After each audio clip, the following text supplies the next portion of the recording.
I'm State Representative Paul Evans. This is one of our many forums that we have about every month, every other month. This one happens to be on transportation and infrastructure. We have three amazing panelists. For those that are either watching at home or wondering where the city is, the city was invited.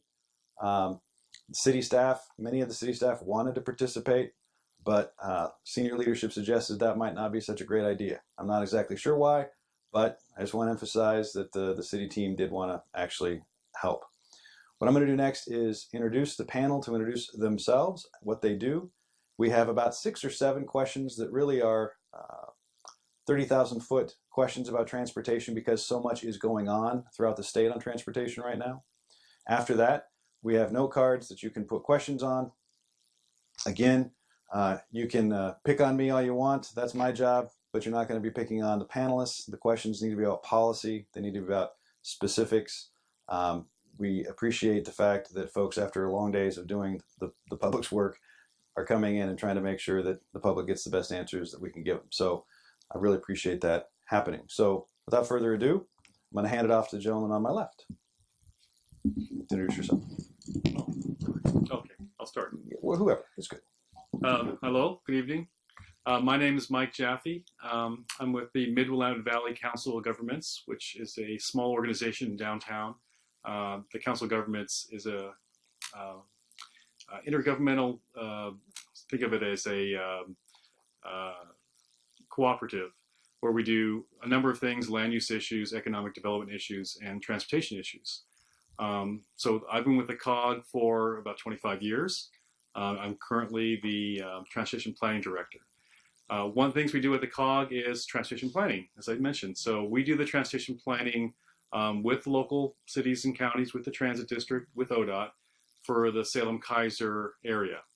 And the Salem-Keizer area gets a share of federal funds to do this kind of planning work, and they get some federal money to do actual implementation of projects. Right now, we're updating our regional plan. It's for the Salem-Keizer urban region. Some of you already picked it up, but there are some brochures there that explain both what a metropolitan planning organization is, which is what I represent, the Metropolitan Planning Organization. And we have an elected body made up of 8 members, including city mayors, councilmen, county commissioners, the transit district, that set the policy for how this planning work goes forward and how the limited federal funds that we get, how that gets used in the area. We also, as I mentioned, we develop a regional transportation system plan, and we're updating that plan. It has to be updated every 4 years. So this other brochure talks about what the regional transportation system plan is. And then finally, there's a last handout that talks about how the public can get involved in this regional plan. We are developing the plan right now. We allow public involvement anytime. We can come out and talk to groups. Eventually, we'll have a draft done in about March, and it'll be open for public review, and then we'll adopt it later. So a lot of information about me and the planning work in about 3 minutes. Great. And I'll pass that on to Sonny. Yes, sir. All right, thank you. My name is Sonny Chickering. I'm here representing the Oregon Department of Transportation tonight. My title is Region 2 Manager. That's the northwest quadrant of the state. It encompasses 11 counties, running all the way from Astoria to, Crescent, which is about halfway down Highway 58 towards Lapine. So a large geographical boundary area. I'm responsible for all maintenance, planning, capital project delivery, basically anything that puts asphalt on the ground in that geographic area. I have a staff of 568 people. We're centrally located. Our headquarters is here in Salem, but we have offices in Astoria, Corvallis, and Springfield, as well as next to my headquarters, we have a district office there. Lisa Nell, who had hoped to be here tonight, is your area manager for this particular geographic area. She handles Marion, Polk, and Yamhill counties. Unfortunately, she was ill tonight, so I've been pulled in next player up, right? So that's me tonight. Lisa would have much more detail about specific projects. I know, 6 feet deep, she would have known 20. So I'll do my best tonight. And if there are questions that I can't answer and something you would like me to follow up on, please see me afterwards, and I'll be sure and get back to you individually with responses to those. A little bit of my background: Oregon State. I saw someone with Oregon State jacket on. Went to Oregon State, civil engineering. I got my professional engineer's license. I've worked in a variety of public settings. City of North Bend, I was at Lane County for 15 years. I've been with ODOT 11 now. So 30 some odd years of experience in highways and roads, bridges and transportation. So it's been a good journey, and I've learned a lot along the way, but there are changing times and changing conditions all the time. Probably the biggest thing that's happened for us was the passage of House Bill 2017 during the last session, provided additional funding. It's the first time we've had a raise in the gas tax in decades, and it's really going to make a significant improvement in the highway system overall. So we're very ecstatic about that. It includes some additional positions, particularly on our project delivery side, because in the bill there were specifically earmarked projects, many of which are in this general area, and I can talk about those if there's interest tonight. So we have been looking to staff up, but hiring engineers right now is a competitive game because all of our consultants are looking for people who are going to be working on our projects. So we're trying to hire staff as well. And the cities and the counties are getting a share of the additional funding from the House bill. And so they need more staff to work on their system. So we're all sort of competing for the same pool of individuals. And it's getting down to, well, City of Portland's going to give me this. And so it's been an interesting experience, but we have made some very good hires, and I feel very positive about that. So that's an opportunity that's presented different challenges for us. We have some high profile projects, some of which I'm sure you've heard a lot about. I guess, what else can I say? One of the questions on here talks about how citizens can get involved. Right now, we're going through creation of our next statewide transportation improvement program, the STIP. That's a 4-year document. So statewide, we will be allocated X dollars. And as an agency, we have to decide how are we going to allocate those funds geographically so that it's fair to all the regions of the state. Across programs. So we have modernization of the highway, we have safety improvements, we have, pavement preservation, we have bridge maintenance and seismic upgrades.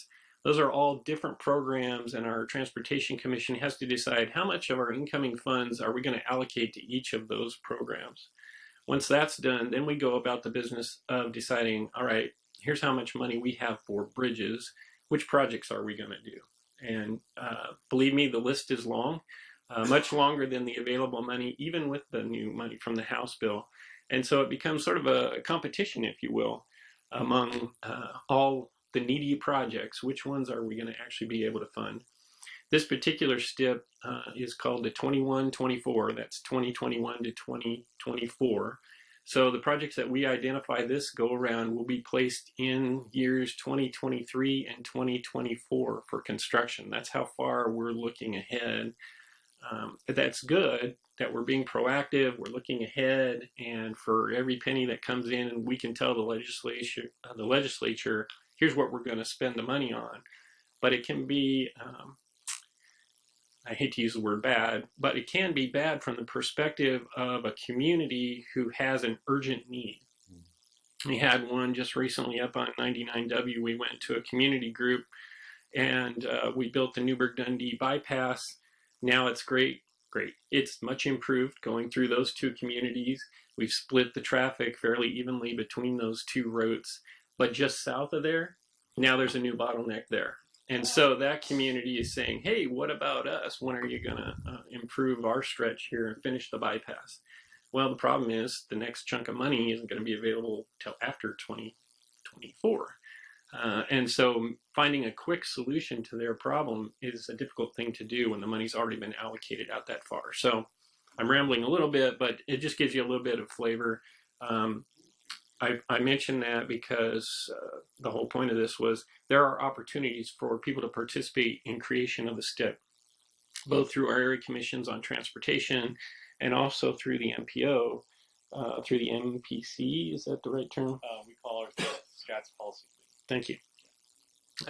And they have a companion STIP, the RTP. Well, we have a long-range plan, which is what I mentioned, the regional transportation plan. We have a long-range plan, the regional transportation plan, that looks at least 20 years. But we also have a short-term plan called the Metropolitan Transportation Improvement Program. That has specific projects with specific dollar amounts for design and construction, etc. So I think I'll stop there and give Allan an opportunity to speak next. Well, good evening, everyone.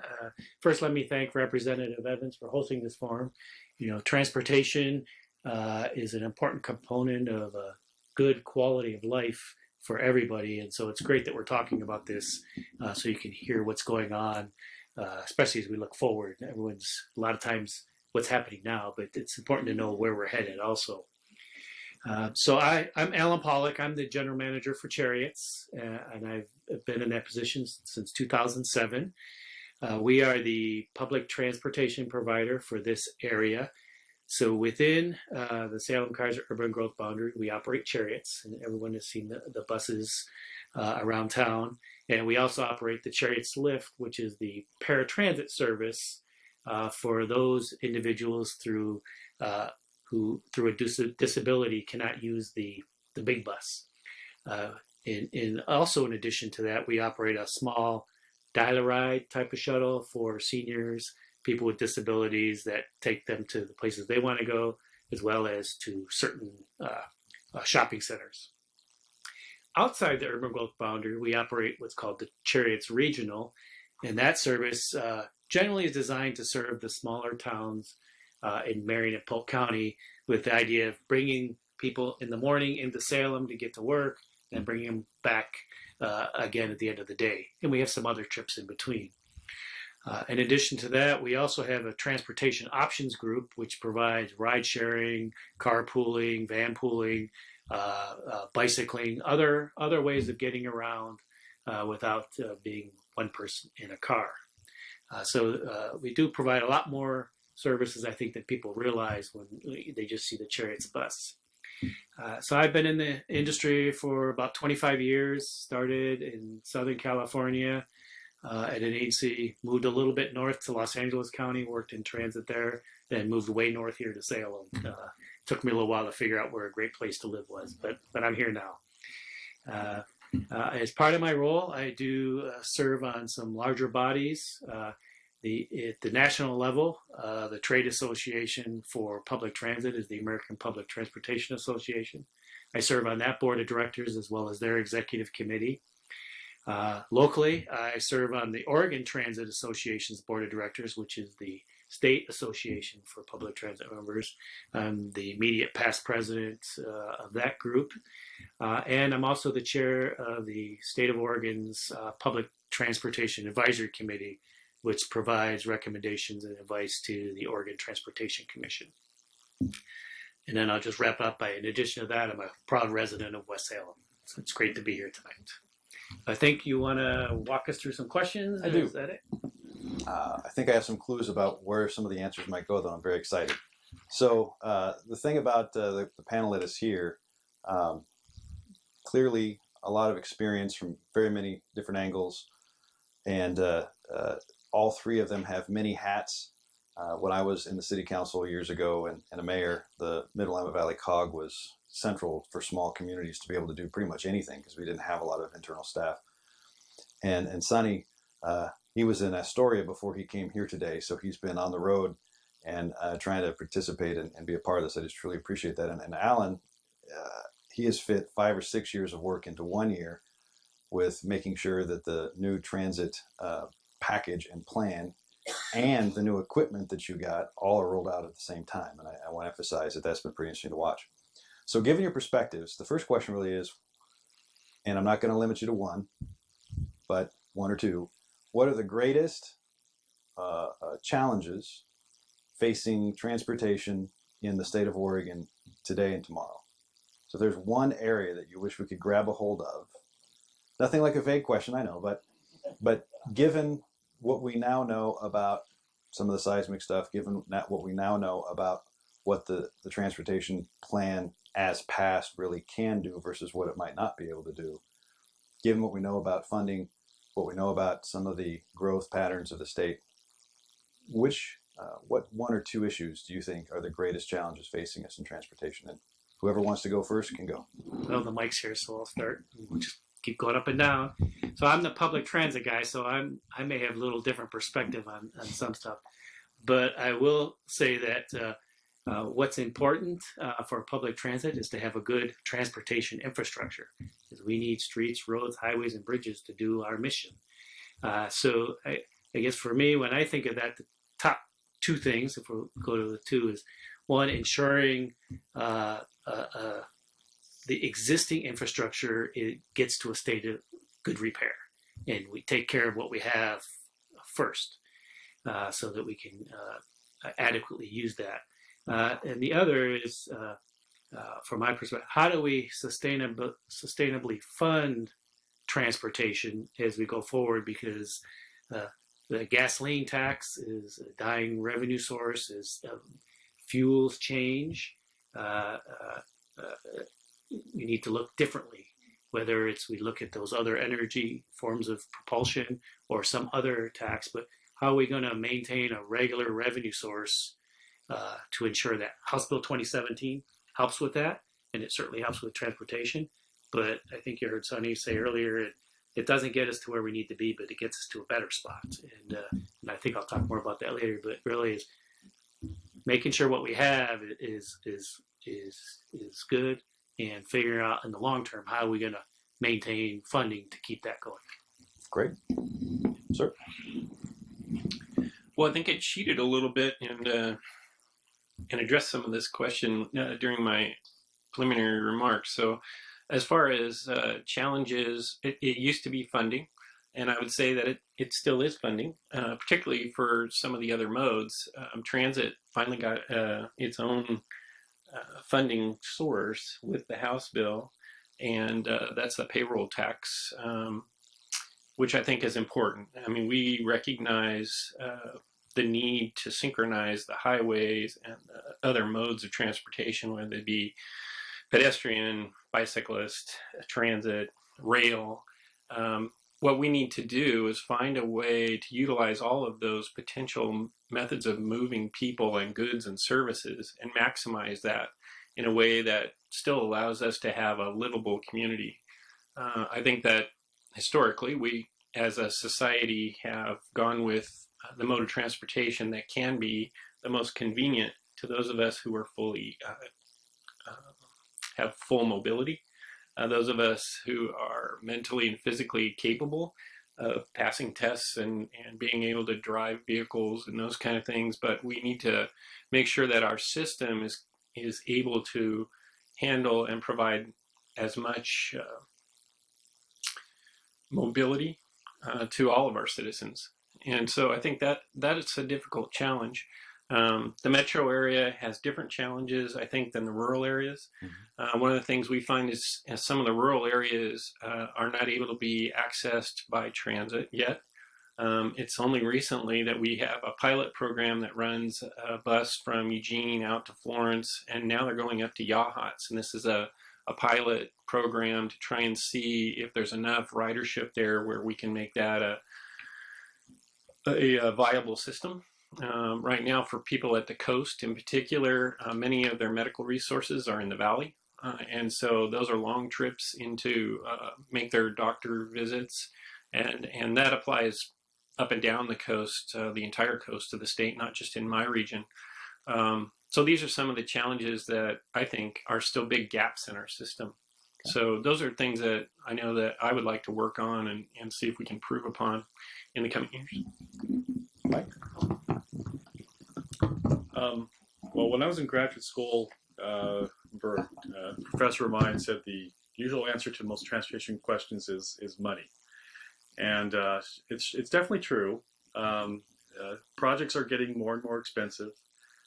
Even the projects that we fund locally and we thought we had enough funds for it when we initially designed it and proposed it.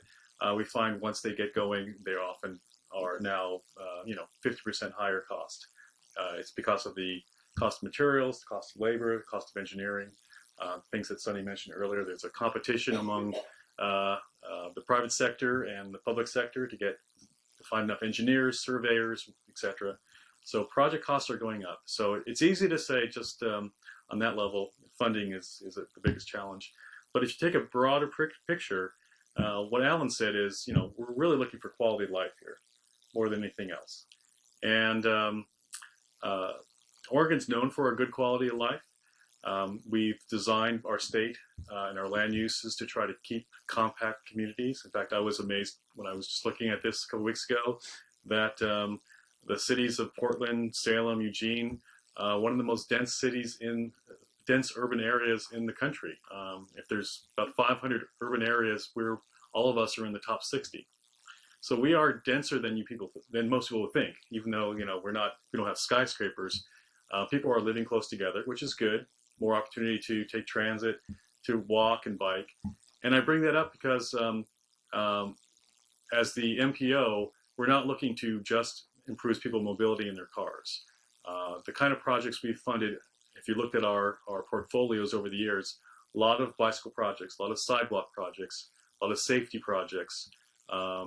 We've helped fund the transit district with buses and bus shelters. So we're looking at all modes of transportation, not just vehicle modes. Now we do fund vehicle modes too, but we do things for operations. So we fund the City of Salem Traffic Control Center. So at least the signals are more time, they have staff to do that. So it's a very complicated and fascinating field to be in, because people are just trying to live their lives and live in a high quality of life and trying to get to where they're going. They take for granted the systems we have, but it takes people with a lot of experience and knowledge and leaders to recognize that we have to try to fund all these things simultaneously. And we haven't even talked about seismic issues or safe routes to school issues that we're trying to get a little more involved in. So it's a very complicated issue, and I didn't even get into housing yet. Land uses and housing is obviously something even bigger to address. Like I said, I could say money's the main issue, but it's everything else I said in that menu. So, great answers. As we look at, sometimes with infrastructure, we can focus on the needs that are brought about by age, by use. Much of our highway system in the United States was really, if not built, then certainly upgraded as a result of President Eisenhower's idea that we were going to build an interstate highway system for defense, which, oh, by the way, also accelerated trade and did a lot of other things, but had that national priority of being able to put money and resources to work. But since then, we haven't really had a national movement like that, and states in many cases have been on their own in some ways, having to provide higher and higher matches or not getting on the federal list because of this, that, or the other. Given all of those things that are part of the normal process of programming aside, looking at Oregon through the lens of the seismic clock that has been mentioned, that we're at 307 years of a 300-ish clock, that we will have a massive rip along the Cascadia subduction zone at some point. We don't have enough resources to do everything. We're not going to probably get a whole lot of resources from the federal government before an incident. In fact, right now it's a struggle to get help after an incident, given the budgetary constraints of the federal government. What would be the one or two or three priorities that you think for an appropriate response, an appropriate mitigation for what we anticipate in terms of a seismic event should be in transportation? And again, I know that there's competitive threads and competitive streams, but are there one or two or three projects or corridors or areas or things that you think rise to the top when we talk about seismic investments? I'll take a start on that one. I'll let you start. All right. I'll take a swing at that one. So my department is very much on the forefront of planning for seismic events. We are aware of the age and the condition of every bridge in the state. And one of our federal one of our responsibilities from the federal government is to maintain an inventory and to inspect the bridges every 2 years. So we know exactly what kind of condition they're in on an ongoing basis. That helps us plan, it helps us prioritize what work needs to be done. What's new is the realization of just how bad a seismic event could be. And so the plan that we had before was based primarily on let's maintain those bridges that are in good condition, keep them that way, address the really poor condition bridges, bring them up to a minimum standard so that they're safe and usable for another decade or two, and then fund our bridge programs at a level that makes sure the system is continually improving in overall average condition. So that was the plan. Now, if you throw in the potential for a major seismic event, that may not necessarily be the best use of the funds. Some of the bridges we were spending money on, we know will fail in a 9.0 earthquake. They're going to collapse no matter how much money we put into them. So does that mean we continue with the plan we had, or do we change our prioritization and focus on those bridges that will remain standing? Those that are close to meeting that threshold but just need to be upgraded. Some minor improvements, I say minor, that's something short of replacing the bridge completely. Because there are 3 levels of seismic upgrades that you can do to bridges depending on the type of motion, the foundation that you have. You've probably heard the term liquefaction. Those kind of differing conditions at each bridge lead to different conclusions. But I would like to assure you that we've examined our entire system and have a feel for which bridges we think are going to stay in place and which are not. Mike has here a couple pages from our Seismic Plus report. Excuse me. And one of the major outcomes from that is identification of lifeline routes. And so in the event that a major earthquake occurs, even accompanied by a tsunami, we have prioritized certain routes that we're going to attempt to get open as soon as possible. That's to get emergency services in and evacuate those that are hurt, injured, homeless, etc. We can also expedite getting supplies into areas if we can't get the road open by utilizing airports in Central Oregon to send supplies over if there's an airport or airports that are still viable along the coastline, for example. All of these things are part of our seismic preparedness plan. Some of the things we've also done, we've identified several of our facilities, our ODOT facilities along the coast that are in the tsunami inundation zone. So obviously that's going to prevent us from being of any assistance whatsoever because all of our equipment will have been wiped away by the tsunami. So we recognize that's a problem and we're looking to relocate those facilities. That takes some money and we'll have to wait for that, but we have a plan in place for moving some of our facilities up to higher ground, if you will. Another step that we've taken is we've created caches of supplies at strategic locations along the Oregon coast. We've used storage containers. You've seen shipping containers that move along the freeway on trucks and then they're loaded onto ships. We use those and we've put supplies and materials in those that we can utilize in the event that 101 has been severely damaged in multiple locations. So we have those supplies strategically placed throughout, including old railroad cars that we can use for temporary bridges. We would have tools and equipment for our employees. We'd have fuel there, water, some food, MREs, that kind of thing. We're also, in a separate effort, working with individual counties to work on prioritization routes for recovery. And why this is important is the local system also has bridges on it. And the example that I frequently use is because I live in Springfield, where I'm going back tonight. I get to see a lot of the state today. I'm pretty jazzed about that. Just north of Eugene, you cross the McKenzie River on I-5. We have 2 bridges there, but if you were to look off to the left, the county has one of their roads that also has a bridge crossing. what we've discovered is that in some cases it might be less expensive, quicker, and cheaper to reestablish the county's bridge and get a route over the river before we focused on replacing the bridges on I-5. And so we're working with the counties and the cities to prioritize routes that can be opened quickly, so that we can get emergency services to people. Some of the things that I mentioned before. I think you can sometimes get siloed in your own organization and think, all right, I got to fix my ODOT system as soon as I possibly can.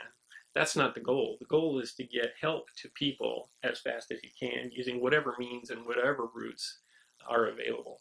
And so we should be using those routes that are either going to survive on their own already or could be readily repaired, rather than wait for some pile of money to come down. Then we have to design a major bridge on the freeway when we could put a one-lane bridge over on a county road, in 2 months rather than 3 years to replace an I-5 bridge.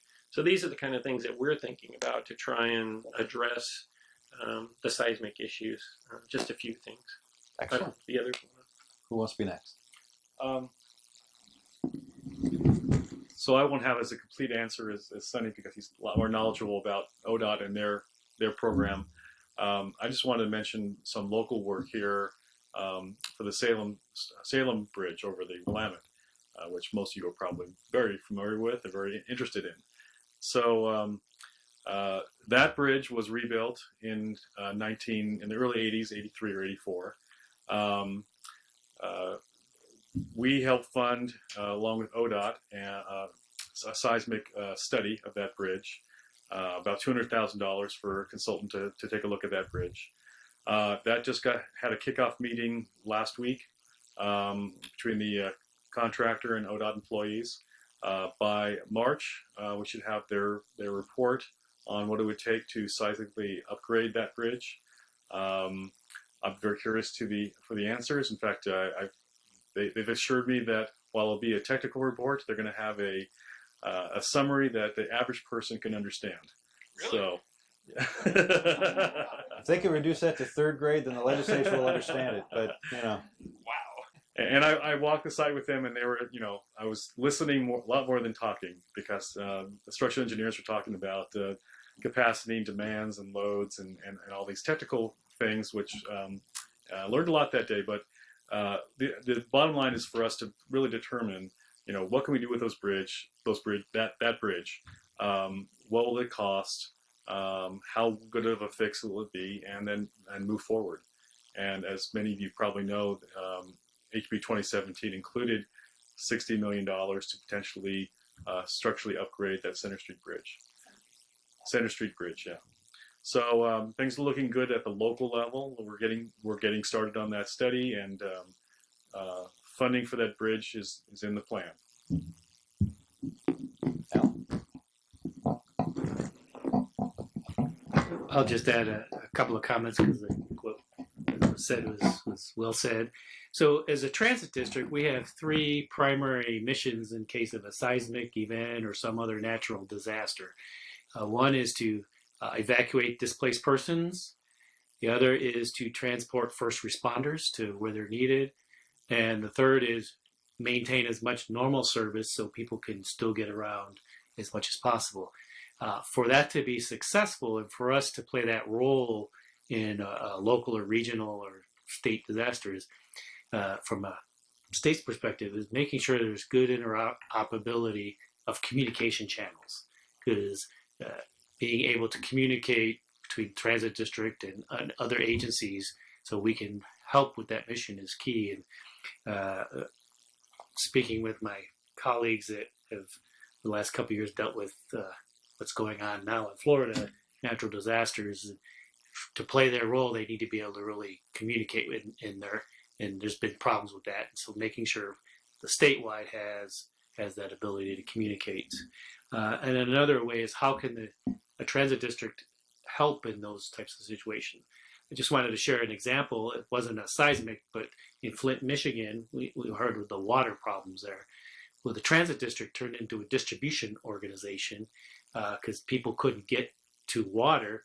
So they used their buses. They used their transit center to collect bottles of water, put them on the buses, and as buses ran down routes, people could come out and grab water. And so you didn't have to tap another resource. It was a resource already going into those areas. So it's how can transit agencies do their three main missions, but then be a resource with what they're already doing. So, great answers. I have a better idea of what we're looking at. I'm a little nervous about the long words that are coming in a report that my peers and I are going to have to try to understand, but thankfully they're going to have a cheat sheet for us, which will be good. So one of the other things about transportation, I think, that is becoming recognized certainly nationally and certainly been a topic of conversation, and in fact, Mike mentioned it briefly earlier, housing, growth, and one of the things that I think was not made a priority in House Bill 2017, but was on the cusp of being and will be probably in the future, is linking not just routes to where people live and where they work, but coming up with trying to pre-plan so that we actually determine where growth goes instead of trying to build infrastructure to support growth that happens without necessarily a plan. And we have certainly land use planning. We certainly have in that process where housing can go, what type of housing, what type of uses. But in a lot of ways, the land use system was really designed to do what Mike talked about earlier about keeping sprawl from happening. It was designed really to make sure to protect farm and forest land. The inside the city boundaries was a tool, but it's not as perhaps robust in the flexibility. So from your varying perspectives, how do you see, or what do you see maybe, if not the big steps, then baby steps that we could take as a state trying to have our growth and our transportation at the same time? What are ways or models that you've seen around the country or things that have worked in your programs that can help make that housing and work and transportation grid a little tighter and a little more effective at moving people and in some ways at making sure we optimize the strategic investments in infrastructure? I'll take a first stab. I think part of your question was part of the answer. Good land use and recognizing, so within the urban growth boundary where density occurs is maybe recognizing you can't build your way out of reducing congestion and you have to use multiple transportation options. And transit can be one of those solutions, bicycling and walking are other solutions. So that really in what you're seeing is, not everyone chooses to drive. Some are by choice, some are by necessity. So as the population ages, people can't drive or they don't want to drive. And you're seeing millennials now choosing not to get driver's license. They expect transportation options. So how do you set up the infrastructure so that it's conducive? One of the things people talk about is how do you get millennials in Salem? They seem to grow up, move away, and move into big cities. Well, you have to have the infrastructure that they're expecting of the city, and that's better transportation options so that maybe they want to drive to and from work, but in the evening they want to take some other mode. And so it's not, I call it the total trip experience. So you don't have to be 100% bus rider only. You can use the bus for some trips, maybe TNCs for other trips, your car for other trips. Depends on what that experience is going to be. And then how can we integrate technology to make that better? Outside the urban growth boundary, you're really talking about how can you really provide, at least from a transit perspective, good lifeline service for people to get to the services and the employment they need to get at. And that's one of the things that we look at in our regional services is we do not evaluate it the same way we do the chariot service because it, from a productivity standpoint, is different. But if you live somewhere, it doesn't matter that Portland has 7-day-a-week service. It matters what the service you have here. And so for our rural areas, we want to make sure we can connect as many people as possible the basic services, and many times that means coming into the bigger city. And so how do you connect land use to that? Well, within the urban growth boundary, you have to have teeth in those land use rules to require or really put some pressure on those services and multiple family housing on those core network routes, so that there is a good transportation option. So not everybody has to drive, whether it's by necessity or not. Well, I appreciate you taking the first crack at that, and I know Mike will have some good comments about land use planning and urban planning, sort of within your bailiwick. I guess I'll approach it from a different perspective. The highway system essentially is a connection between communities, right? So a lot of what we do, most of our lane miles are outside of urban areas. So we look at the problem from a variety of viewpoints. Each community in its own right has its own priorities and its own transportation issues, and growth within their community or exodus from their community is something that's highly variable across the state. It can depend on economic factors. It can depend on changes in laws. Environmental laws have changed. I worked for a county, Lane County, that had timber receipts for a long time. We had plenty of money to upgrade our road system. That was money that was given to us commensurate with the amount of board feet of timber that was cut out of the forest. But that program no longer exists. And many of those jobs no longer exist, which caused, a change in the economics for those communities, and caused a change in the types of vehicles and the number of people that needed to use our highway system. So we try to be adaptable through all of these ups and downs and look for the mean across the highs and the lows, if you will. Within the urban areas, I think my peers in Region 1 would probably be best position to answer this question in the metro area. Right now, I think one of the biggest things they're working on, and this came about as part of the House bill, is something called value pricing. I don't know if you've heard that term. It's not tolling, it's value pricing. And the reason we use that is because we don't know exactly what the outcome of that is going to be. But the concept is essentially trying to take out the peaks and the valleys in the demand on the system so that it operates more efficiently throughout the course of the day. And there have been lots of conversations up there with the local community about, our communities actually in the metro area, about, should we do this? If we do it, how should we do it? Is it fair for different sectors of the community? Is it going to advantage those of a higher economic status or damage those of a lower economic status, or vice versa? How is it going to impact business and whether they want to come and locate in the Portland metro area or not? There's a lot of economic dynamics there that are difficult to predict. And because I'm not personally involved in those, I should probably stop at that level of detail. But I just throw those out there as examples of how our agency is involved in those conversations and trying to be a useful partner in finding solutions. Great. Mike? I think one of you brought up Metro, and Metro is our sister city up north, 50 miles, but a little different situation. I know their MPO, their Metro, is aligned with their housing development. They actually are using some of their Metro Fund dollars to develop transportation-oriented development. So they help fund some of the housing development up there at more affordable prices that are along transit lines. And I don't know any details about it, but if I could ask on that, in the macro sense, not their specific plan, but one of the things that I know in Oregon, sometimes we are tradition unimpeded by progress, much like the Chicago Fire Department used to say.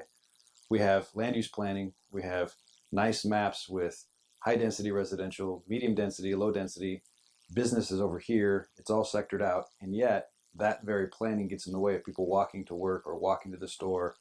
It gets in the way of some transit things. So there was a move about 10 years ago to start pushing multi-use developments where you're basically condensing those opportunities. Do you see that as something that is starting to take off a little bit outside the Portland area, or do you see it as something that is geographically determined and not something that every community needs to get into?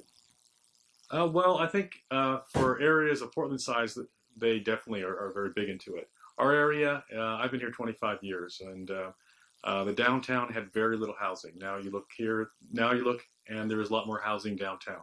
So more people are moving in downtown. I heard a very interesting podcast recently where I think it was the mayor of Oklahoma City was talking about the development of his town and how they couldn't attract employers to come to Oklahoma City. And it was, I don't bore you with the whole thing, but they kind of figured out that the quality of life was so important, that they have entertainment, they have things for millennials, as was mentioned earlier, for people to do. And I think I'm starting to see that in Salem. There is an actual nightlife. I work downtown, so I see the nightlife. I see people eating at restaurants after work. I see the theaters that are opening up, the bars that are opening up, the people that are coming downtown, or the people that are now living downtown. So I think it's starting to work in Salem, at least downtown. The question is, will it work other places?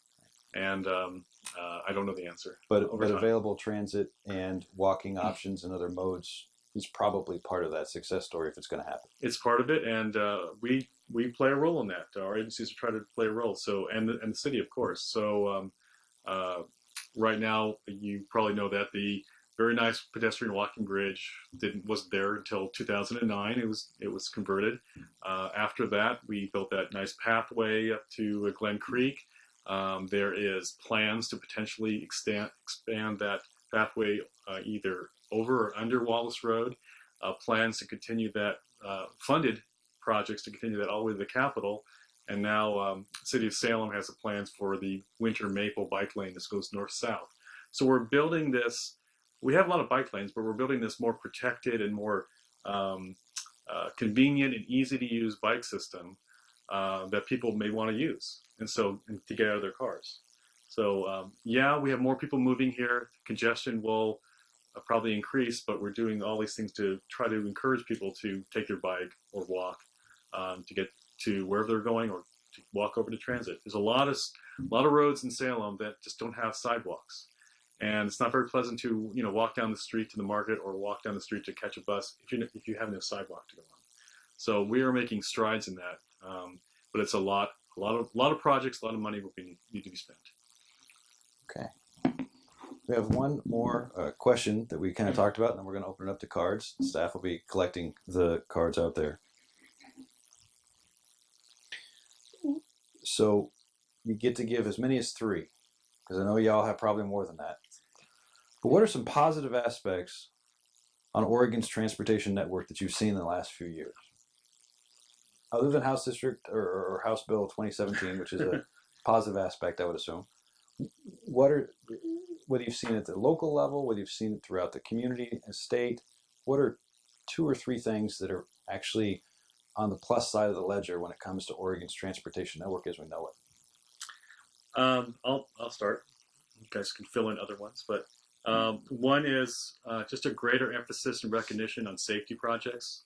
So I think we have I don't know the exact number, over 300 fatalities a year on our roads throughout the state, and many, many more serious injuries and crashes. And while ODOT and the cities have always been interested in safety, I think they stepped it up this last couple of years. And so did the legislature, where the legislature said for HB 2017, you will spend X percent of your funds on safety. And ODOT has also been saying, we're going to relook at how we use our money for our dollars for safety. We know that half the accidents happen in the rural areas and half the accidents happen in the urban areas. And we're going to be jurisdictionally blind. We want to put the money where the most need is. So they've stepped up the amount of money. They've changed their approach to where those safety projects are needed.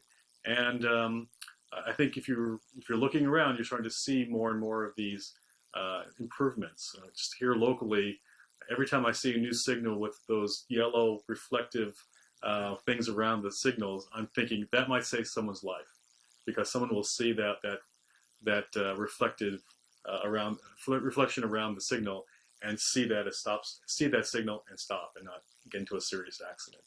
So I think safety is a very big one, and I'm gonna just say two. Yeah. I'm gonna say the other one is, for many years, transit was on its own.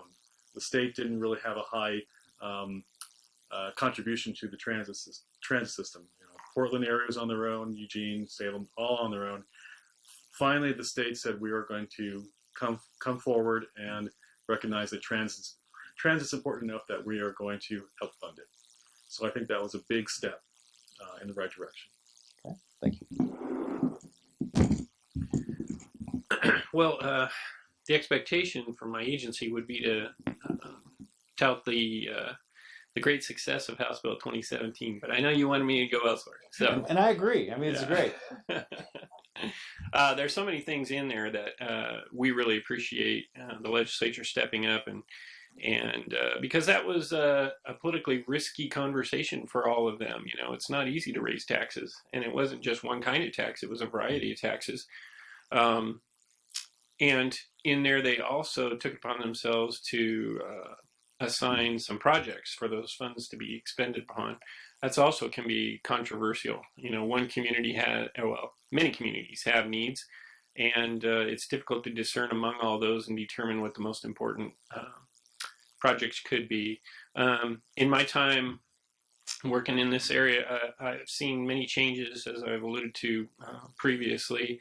One of the things that I've seen is an expansion of what I'll call mass transit options outside of the Portland metro area. Down in Eugene, they have a very successful MX system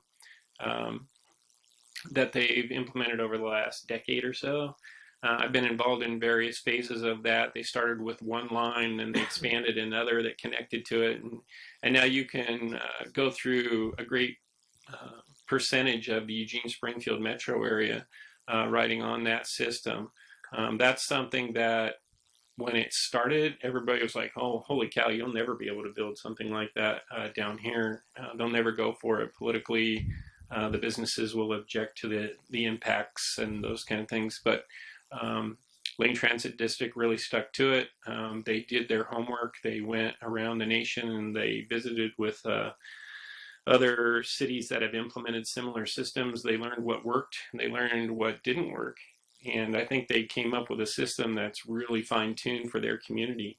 And it's been very successful.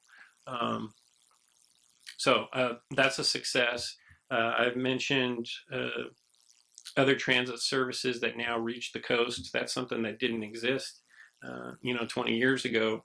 So it's not perfect yet, but those systems that are expanding. I think that's important. Our highway system has been improved significantly over the years. One of the reasons I came to ODOT, just to be honest, was to follow the money. I mentioned I worked for a county that was well funded for a while, and then all of a sudden we weren't, and we didn't have big projects to do anymore, and that's what I liked to do at the time. So that's why I came to ODOT. Little did I know I'd end up working on $250 million Newburgh-Dundee bypass and $350 million Pioneer Mountain Eddyville projects, and that's a little bigger than I bargained for, but they both turned out well ultimately. I came in after the initial work on Pioneer Mountain, so I was lucky to be part of the recovery effort, if you will, that ultimately ended up getting that project successfully built. Thank you, because for years that was a big deal around the state. Yeah, and it was a painful process for us as an agency. We were trying to be good stewards of the money, and things just went awry right from the get-go on that one. But we were eventually able to recover from that, and I take a lot of pride in that. It's something that our agency owned. We didn't shy away from the fact that mistakes were made, and we came up with a plan that worked. And so the important thing for me now is that for the next 60 years, people at the coast and in Corvallis and points beyond can go safely back and forth. And, we've taken 8 miles off of that trip. That was windy road with a very high crash rate and a lot of fatalities on it. And people don't have to traverse that anymore. So it was worth the effort. So those are just a couple of things. All good ones.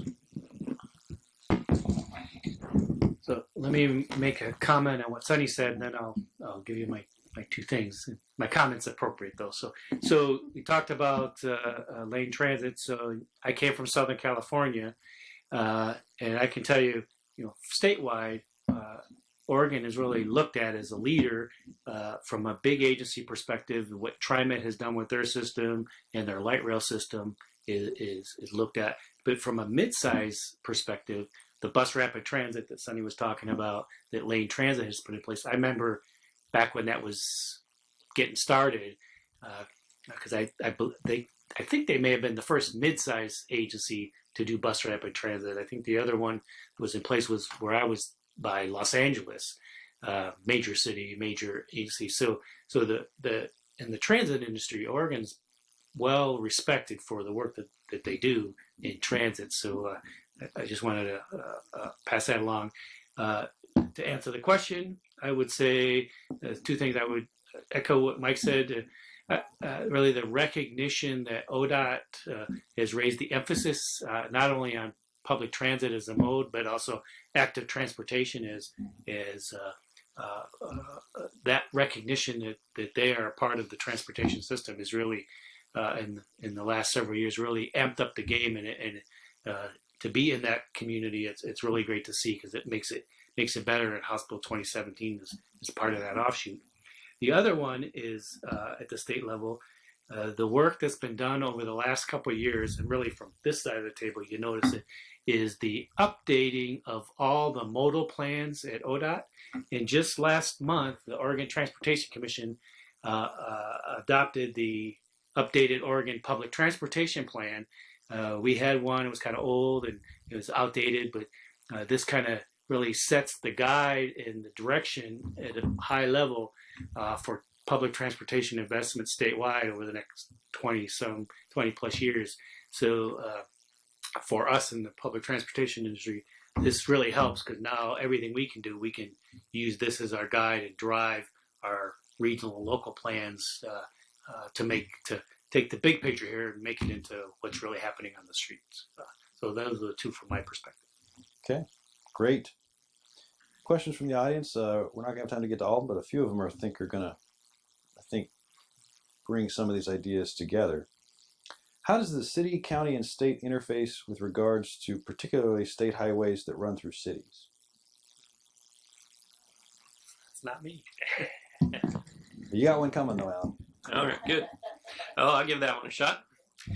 So we routinely and regularly interact with counties and cities about our state highway that passes through their cities. It's interesting, the underlying ownership differs depending on where you're at. Sometimes the highway came in after the city already had a right-of-way there. They call our highway, Main Street. We call it Highway whatever. And so in those cases, there are differing conditions about, does ODOT maintain it? Does the city maintain it? Who's responsible for permitting driveways along there? Who controls the traffic signals and the timing of those signals? Who maintains the signals? Who does the street sweeping when there's cracks in the sidewalk, etc.? Whose responsibility is that? So it varies from community to community, and we have agreements with almost every community about defining those responsibilities. What we find is that cities will often take a lot of ownership of the highway. And this is particularly important in cities that really have one major street through town, and it is the highway. And the coast always comes to mind. I don't know why I'm harping on the coast, maybe because I was there today and it was beautiful. But Highway 101, US 30, those are examples of highways where those communities really have no other way to get in and out but to use the state highway. But they want the highway and its features to mesh and match the character and the composition of their city. So Lincoln City, for example, or Sisters might even be a better example, where Sisters has a definite theme that they've come up with for all of the buildings have a general look, a Western flavor, if you will. They don't want a traditional vanilla highway that just comes through the middle of their town, right? They wanted to change the sidewalks, reduce the lane widths. They wanted to have some on-street parking. These are the kind of conversations that we end up having about, well, our responsibility is a mobility for the state. And it's not just for the citizens of that city or the people who are stopping there to have lunch, etc.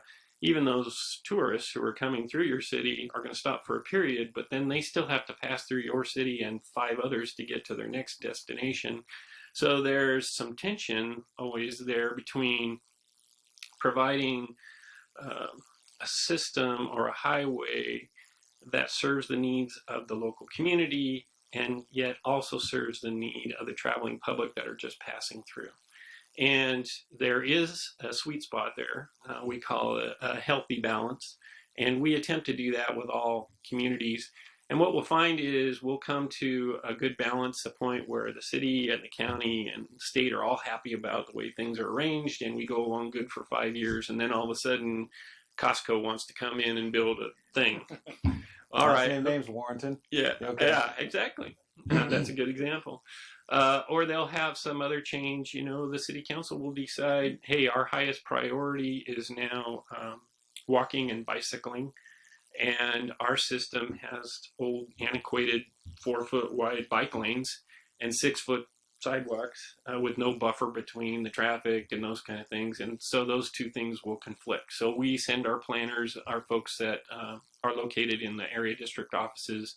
And I mentioned we have Astoria, Salem, Corvallis, and Springfield, and they work with the local staff for the city and the county, and they talk through these things. How are we going to do this in the future? And if we have a particular problem that needs to be resolved, you know, they bring in the resources necessary all the way up to me if necessary, so we can talk these issues through and come to an arrangement that works for all parties. So there's I guess the answer to the question is we work together continuously to try and find that right balance. Okay. We've got other questions that are kind of in the queue, but they will be around afterwards to go ahead and. Okay. Okay. Note to self: eyes are on you. Yes, All right. got it. So this one is something that I'm going to ask the question and try to put it in a context, because it was something that ODOT 2 years ago in the Legislative Assembly and Economic Development, Business Oregon were all in a conversation. I'm curious about what the status is. So the question is, with the new transportation funding available from the state to support safety improvements, bridge upgrades, and other larger improvements with a significant economic impact, so the key there is around economic development. There are smaller rural businesses that are in need too. Is there a possibility to earmark some money to pave gravel roads, perhaps approving projects that would get a third state funds, a third county, a third from rural businesses benefiting from the customers to their businesses? And this is especially focused in wine industry areas where we want people to go into wineries, buy wines, but we don't want cities to develop around the wineries. We don't want all of that activity. So there is a public interest in terms of the economic activity, the jobs created, this idea of Oregon as a second wine country, or quite frankly, hopefully the first wine country, and France can go find something else to do. But there is a fact that some people aren't going to drive their cars out on gravel for 4 miles. But yet, if we can get people on good roads out there, the economic impact is something that could be looked at. We had a bill that looked at building tourism districts, and we were told that there are already funds available for those kinds of blends. I don't know where to access them and how that can happen. And I bet between the three of you, you guys have some ideas of how that can happen. Or not. Or who we should talk to. Any hands at Sonny's nice job. flipping through. I don't have an excellent answer. I do know. I'm thinking of a project that was a named project that was built in and you might know this. It was it's in the northwest part of the region. Who is the senator state senator? Senator Johnson. Yes. And so there was a training center, an economic training center up there. That's Caboose Airport. And she made a big pitch saying that, this is just not a normal road that I want to have upgraded. This is going to be an economic engine. Right, and she linked it to job creation. Right. So I think there are definitely these special cases where it's of the state's interest to do a project like that. And obviously she thought it was very important, and she pushed for that. Now the bill gave cities and counties extra funds too. So HB 2017 didn't just go to the state or just name projects or just transit. Cities got a small bump in their funding, and counties got a small bump in their funding, and it could be up to them what they need to do with it. Some of it's going to be for deferred maintenance, but maybe some of it can be thought of as, how can we use these funds for economic development benefits? So to follow up then, is there, because one of the pieces of the hotel tax that was increased to support another of things going around was that some of that money would go back into the regions for targeted tourism and economic development investments.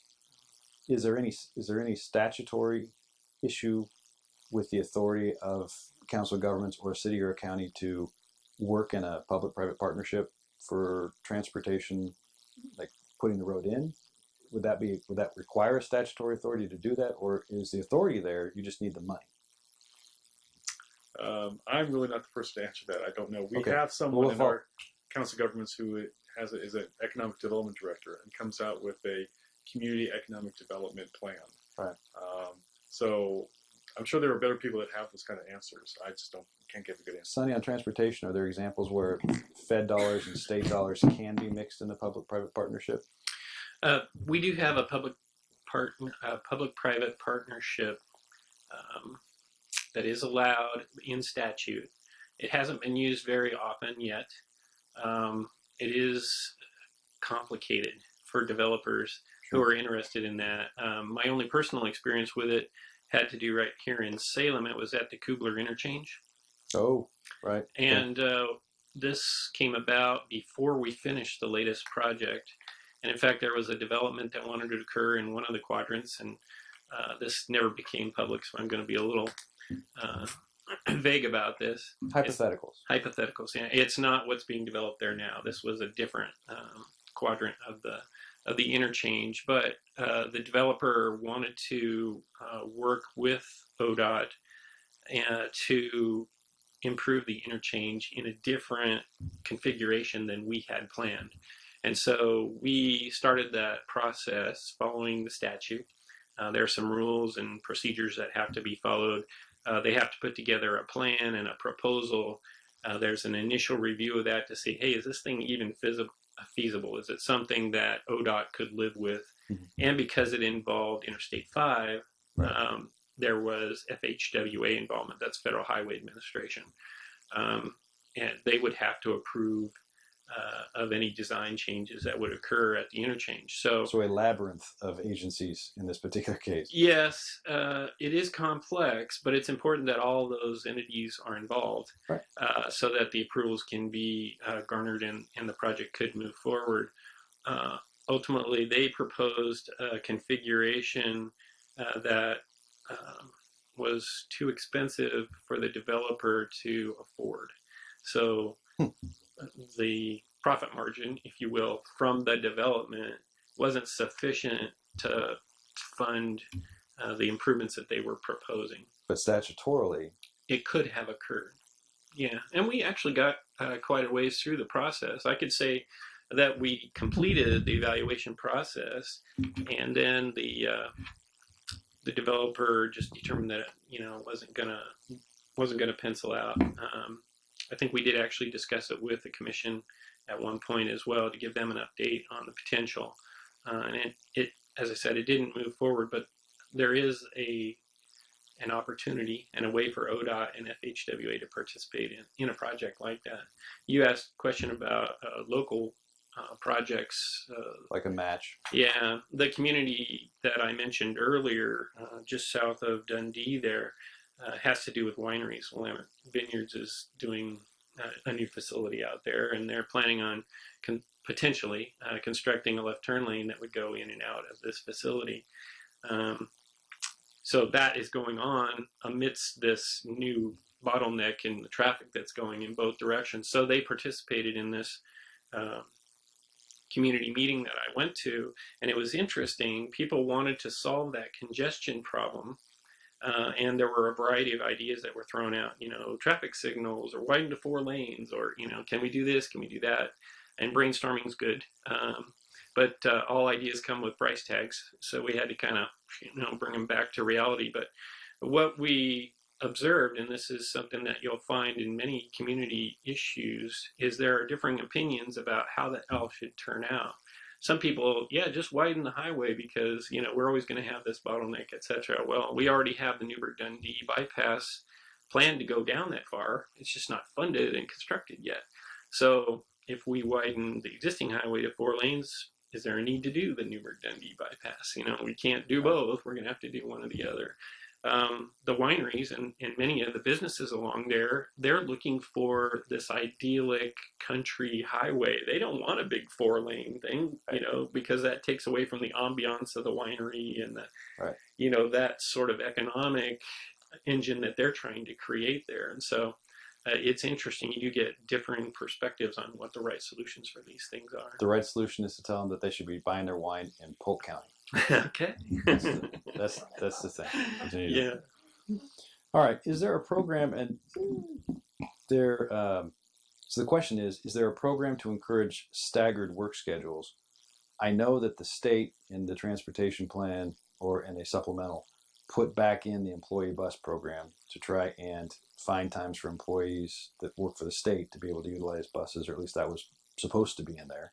I'm seeing slight nod. Yes. Okay. But I don't think they ever elevated it to the next level of trying to make sure that the times when people were going to work and leaving work were deconflicted from optimum congestion times.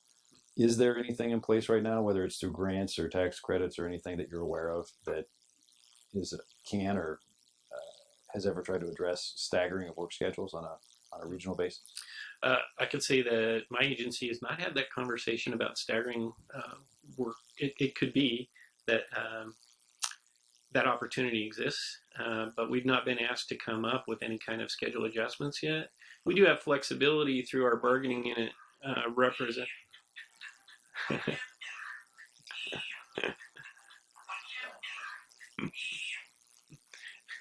Don't worry, I do that One all of my favorite cartoons. That's great. Go ahead. We do have latitude within our contracts with our employees, and particularly with our management service folks, that we can give them flexible schedules. We can have them start work early, work later in the day, those kind of things. But there's no concerted effort, at least at my agency, to talk about that yet. It doesn't mean it's not happening in other state agencies, and I'm just not aware of it. I think there's some practical realities about that, and just from our perspective, many of our employees work on crews, maintenance crews, for example, and so you have to have an entire crew there at the same time in order to accomplish whatever their tasks are for that particular day. So we would have to work around those kind of things. But I think that for more administrative functions, certainly it seems like we could spread things out. But we've not been asked to really come up with a plan for implementation on that. And just to be official, I'm not asking now. Yeah. I don't want Matt to hear, what did Evans come up with? No. You won't believe what he said last I'm already on Transportation Policy Committee. I don't need to bother him anymore. I don't have an answer to that. Although for the previous question, of course, Connect Oregon is a public-private type of arrangement where the match rate is pretty high from the private sector, but that's not road projects. Right. But there is also something called the Immediate Opportunity Fund, where certain projects can get funding, but they have to show a benefit economically to get that funding. And sometimes the match is also Immediate Opportunity Fund? Immediate Opportunity Fund. So if you're a business and you are showing that this project is needed and it'll have this kind of economic development as far as number of jobs created. Right. There's certain rules, and I've looked at them. It's been about a year or more that I've looked at it. Okay. But it's you have to work with Business Oregon, I think. Mm-hmm. Okay. And then come to get it approved by the Oregon Transportation Commission. So that's where I ran across it. I've seen some Oregon Transportation Commission Okay. agenda items were they've approved those grants. Okay, that's helpful information. Thank you, Mhm. Alan. And even on this, I'm curious what exists, and then I have a question for you after you answer what we have. Sure. So, so at the district, certainly our administrative employees, we offer alternative work schedules, flex time. But in our transportation options outreach to employers, we work with them and try to encourage them to uh, enter employer bus pass programs. But we also educate on ways to help reduce congestion through telecommuting, flex time, alternative work schedule, or maybe they work a 4-day work week or have every other Friday off or something like that. So we encourage it as a tool in the toolkit, if you will, to help with congestion and for quality of life. For some people, having the ability to start earlier and get off earlier helps them get to their kids' events, or having flexibility to start and stop their day as long as they're there for a core period of time. So it's like public transit. It's one tool in a big toolkit to use. So on that, how long do you project it to be with the new routes that are in place? Because I know a number of them are just in the last month or a couple months coming online. The weekend and night service. How long do you think you'll need to be able to do an analysis of what times are less used than other times? Is that like a 6-month time, you think? 8 months, 9 months? Yeah. So as a result of Hospital 2017, we are able to significantly expand our services. So the plan is, and we're going through that approval process now, we have to have our advisory committee approve the plan, our board, and we submit it to ODOT for an approval process. So our plan as it stands today is we will begin Saturday service and extended weekday evenings beginning September 2019. Then we will roll in Sunday service May of 2020. And there's some other things. We'll have some holiday service. But one of the reasons people, well, why is it taking so long, is because we don't have any money yet. The money is going through the collection process. So it's coming out of employees' checks now, but those taxes are paid to the Department of Revenue on a quarterly basis. Then you have to get enough money to distribute it, and we have this approval process. So we can't spend it before we have it. So that's why it's taking what appears to be a long time, and it does feel like a long time because I can tell you once it was approved within 2 hours. They had people in when we start Saturday service. So we need to get it in place, and then what we do is what we call a comprehensive operational analysis, where we do an analysis of every route, every trip on every route, and now we'll do it even on the weekends to see what's working, what's not working, where is the ridership, what are the gaps, because there'll still be gaps in our service area, and then try to reallocate some of that service.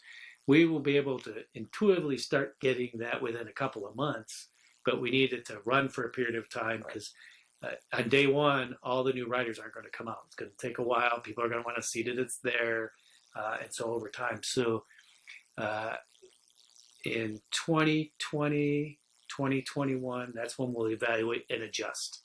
And that's when you can service. perhaps look at when you have low ridership, maybe incentives for businesses to have start times or utilization times or things. Could be, or one of the things we're working with Amazon now is because we're going to provide service there.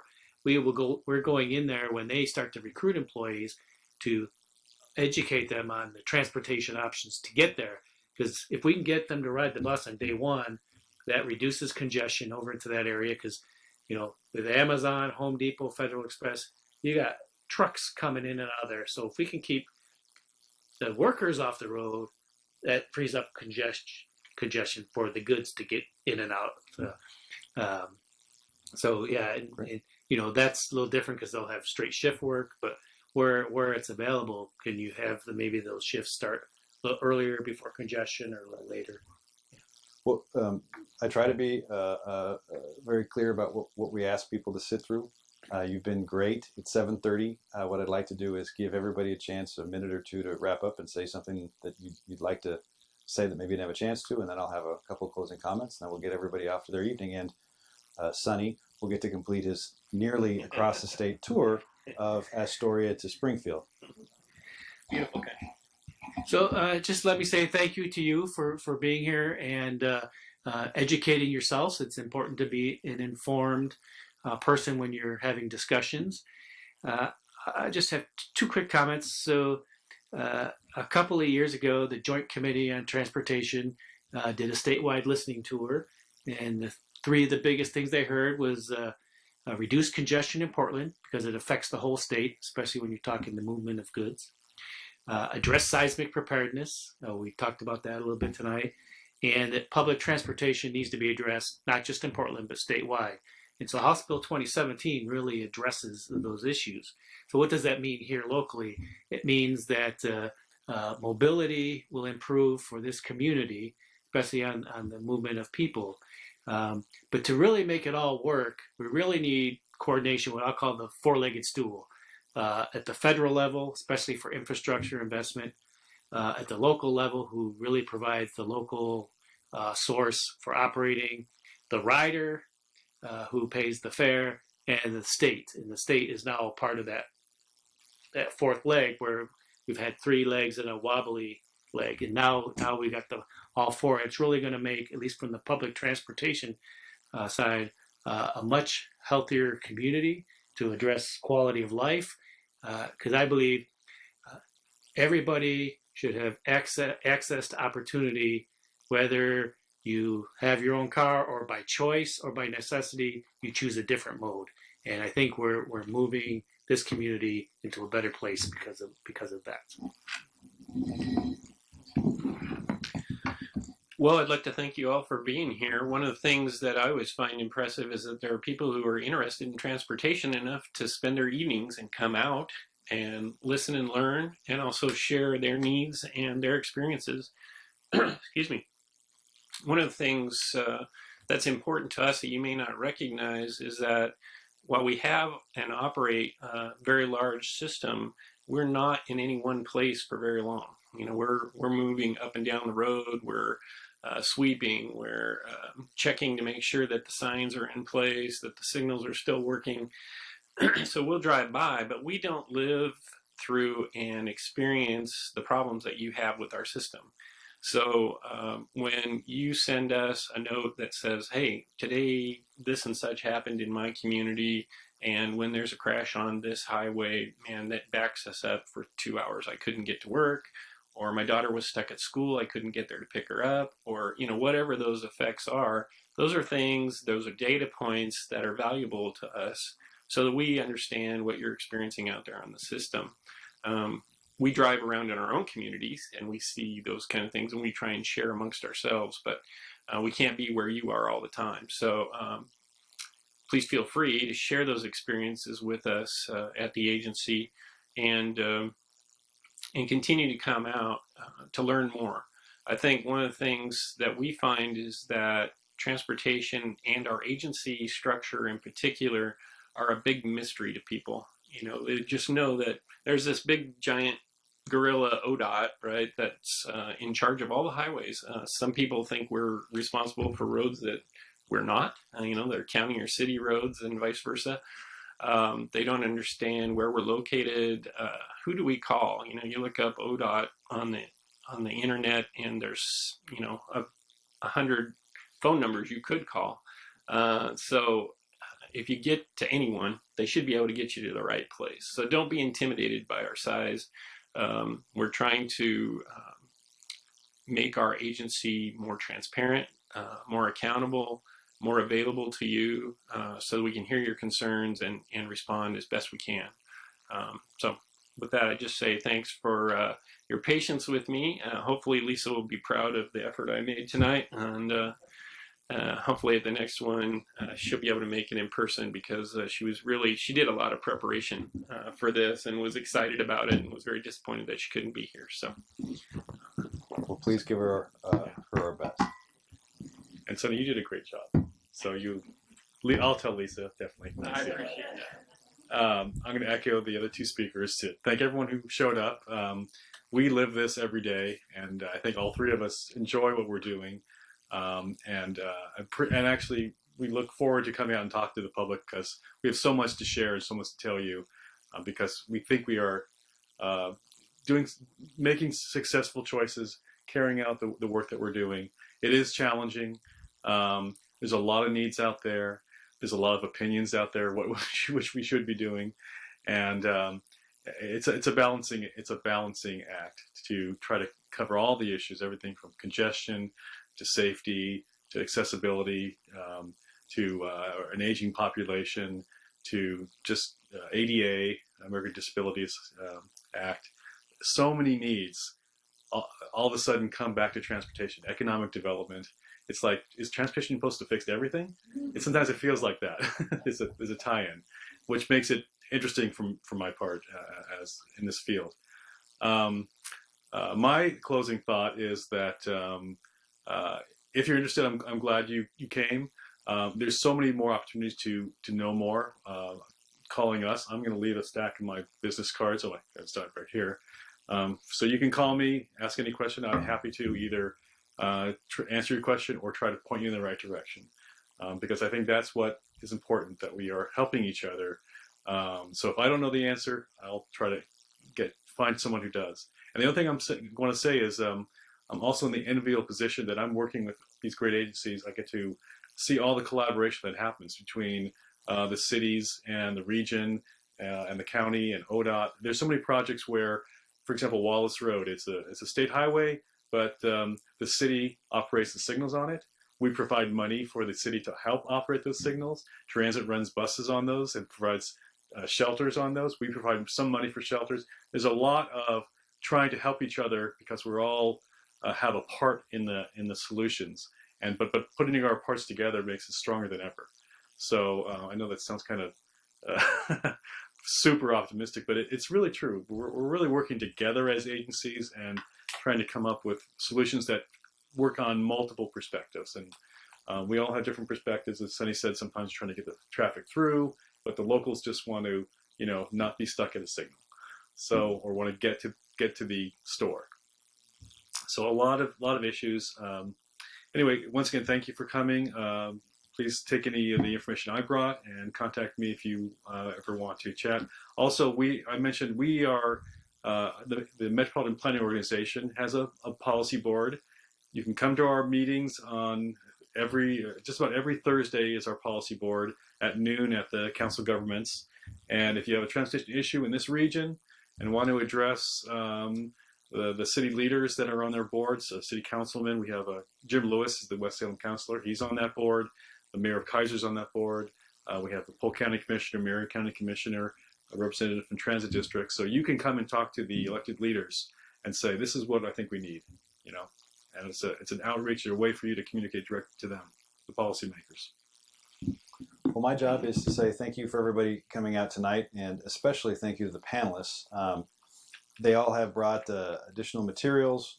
If you want to look at the number of projects that have been going on throughout the bridges since 1994, if you want to look at, that's from Mike. If you want to look at ODOT's list of projects that are going on and have been going on, Sonny brought a lot of materials, and Allan has material here as well. What I'd like to emphasize is really three things. One, I'd like to brag on all three of these folks. Allan has been working very hard to push the transit message for a number of years. We recently got a bill passed through the legislature that changed what the governance structure is. It will allow for long-term sustainability after House Bill 2017 funding becomes more of an open question. I think that that was a difficult navigation that he did very well, bringing people along on that. And he's also been working and being a champion for getting transit into the regional areas in Dallas and Monmouth and Independence and places that haven't always been thought of. So I think that's really to his credit. And Sonny has had to sit through more meetings than he should have to with me and our team, having to do with roundabouts and having to do with issues of some projects that the West Salem Business Association asked for help on having to do with an underpass that I think is still being talked about, but we've had a number of conversations about it, and we're able to put people in the same room so they could talk about those things. And then Mike, with Council of Governments, a lot of people don't recognize that in Oregon, because we have so many special districts and have so many different governments, there needs to be glue sometimes that can actually bring people together and make it happen. And that's really the role of Council of Governments. Transportation is a complex issue. Anybody who ever thinks that one issue or one solution will make everything better, it may marginally make it better, but it won't solve a problem, because, as was discussed, sometimes that solution makes a whole nother set of problems downrange. The most important thing to remember is that infrastructure really is the difference between getting goods to market or not. It is the difference, like it was in the old days. If the railroad came through, the town would live. If you don't have infrastructure and you can't actually have any mobility, your community's not going to be benefited. So thank you all for coming out. I appreciate you spending an evening when you could be somewhere watching, I'm sure, baseball games or other things. This will be played, I believe, on CCTV, so people can go to the website, see what was said. And again, just a round of applause for our panelists. Thank you for coming out.